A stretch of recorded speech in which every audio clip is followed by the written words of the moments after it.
In the darkness of a cave 40,000 years ago, something extraordinary was about to happen.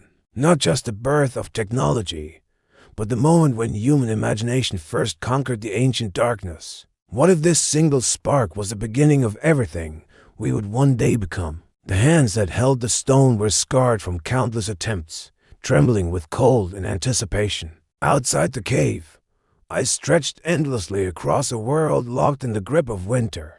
But inside, in this moment, humanity was about to steal fire from the very stones themselves. For millions of years, our ancestors had feared the darkness that came with every setting sun. They had watched lightning strike and volcanoes erupt, but fire had always belonged to the gods. Now, in this frozen cave, callous fingers gripped a piece of iron pyrite, heavy and cold. The pyrite had been found by accident, gleaming like gold in the riverbed after spring floods. But this was no ordinary stone.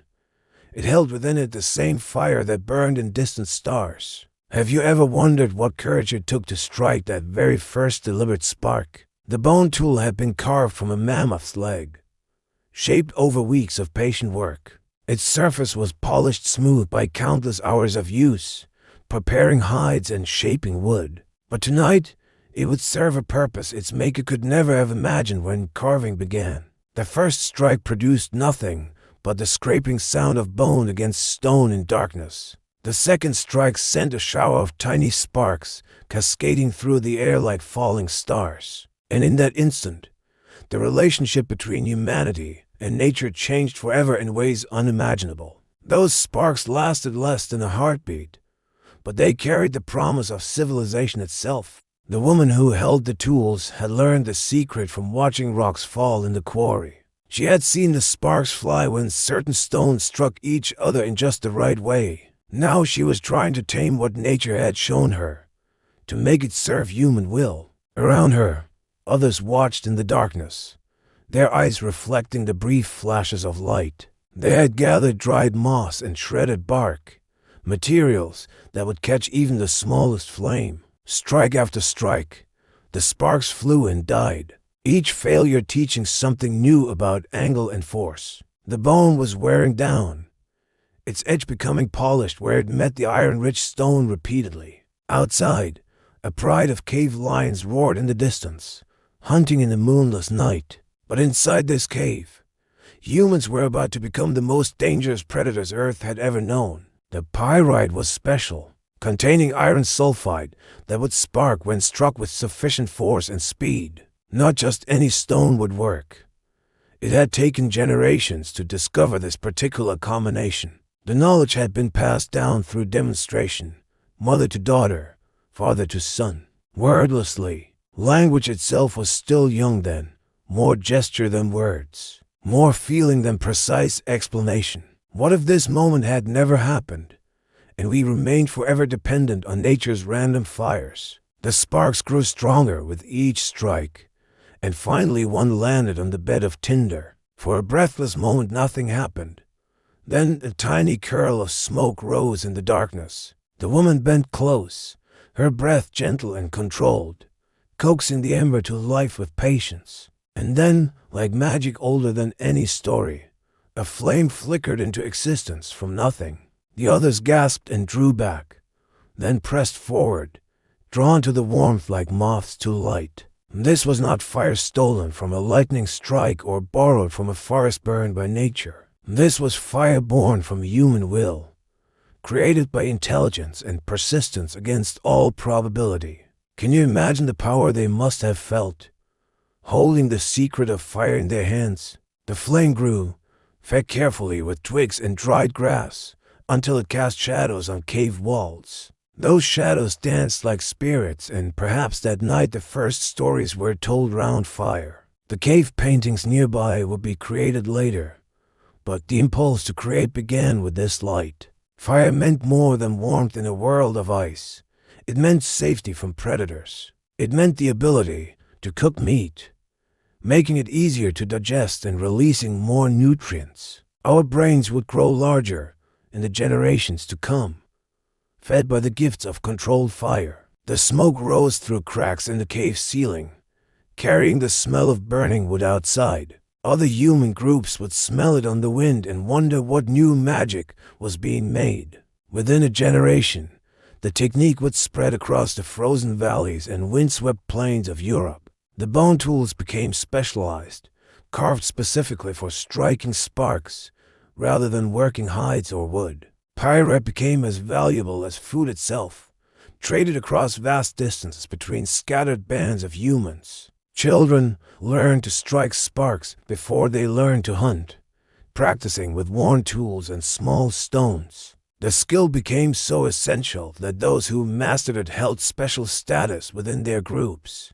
Firemakers were the first specialists, the first humans whose expertise set them apart from others. They carried their tools in special pouches, keeping the pyrite dry and the bone tools sharp. Not just a practical skill, but the beginning of human culture centered around the controlled flame. The nights were no longer something to be endured, but time for gathering, sharing, and creating. Stories could be told after dark. Knowledge passed down while faces flickered in the firelight. The cave became more than shelter. It became home, defined by the hearth at its center. What would you have thought, seeing that first deliberate spark fly from stone and bone? The predators that had stalked humans since the beginning of time now feared our fires. We could venture further from shelter, knowing we carried the power to create light and warmth. The Ice Age still gripped the world, but humanity had found a way to push back. Glaciers 2 miles thick still covered much of the northern world in crushing, grinding ice. But in small caves lit by controlled fire, humans were planning their conquest of the planet. The children born after this discovery would never know a world without fire at human command. They would take for granted what their parents had seen as magic beyond comprehension or possibility. Each generation would build upon this knowledge, adding new techniques and better materials over time. The bone tools would eventually be replaced by flint, then iron, each advancement building on the last. But it all began here, with a piece of pyrite and a carved bone in trembling hands. The woman who first succeeded would be forgotten, her name lost to the silence of prehistory.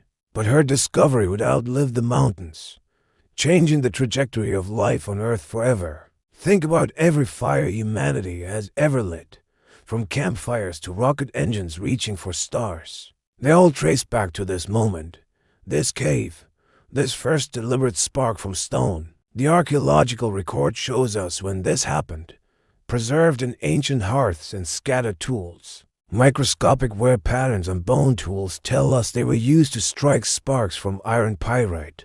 The same minerals that created those first sparks still lie beneath our feet, unchanged by time. In museums today, you can see the actual tools our ancestors used to steal fire from stone. They look so simple, just worn bone and dull rock. Yet they changed everything about human destiny. The fire that warmed that first cave still burns in every light that illuminates our modern world. From that single spark came metallurgy, allowing us to forge tools from the earth's hidden metals. From fire came chemistry, as humans learned to transform materials through heat and controlled burning. From chemistry came medicine, technology, and eventually the ability to leave the planet itself behind. But it started with curiosity, with someone wondering if the sparks from falling rocks could be controlled. How many times do you think they failed before that first flame caught and held? The bones of those fire makers lie buried beneath millennia of soil and stone, returned to Earth. But their discovery lives on in every match struck, every engine started, every star we reach toward. The pyrite they used formed millions of years before humans existed, waiting in the earth. It had been created by ancient bacteria in oxygen-poor seas, transformed by pressure and time. The iron within it came from the hearts of dying stars that exploded before our sun was born. So when those first humans struck spark from stone, they were unlocking cosmic fire itself. The same process that lights the stars was being harnessed by creatures barely removed from animals. And perhaps that's the most profound truth. We are the universe becoming aware of itself. Those sparks in the darkness were the first time Earth's minerals served conscious will and purpose. Today, billions of controlled fires burn across our planet, all descendants of that first deliberate spark. The woman in the cave couldn't have imagined cities illuminated by millions of lights at night. She couldn't have dreamed of forges hot enough to melt stone or rockets that burned beyond the sky. But she knew she had discovered something important when that first flame danced in her hands. And in that moment of discovery, holding fire born from will and stone, we became truly human.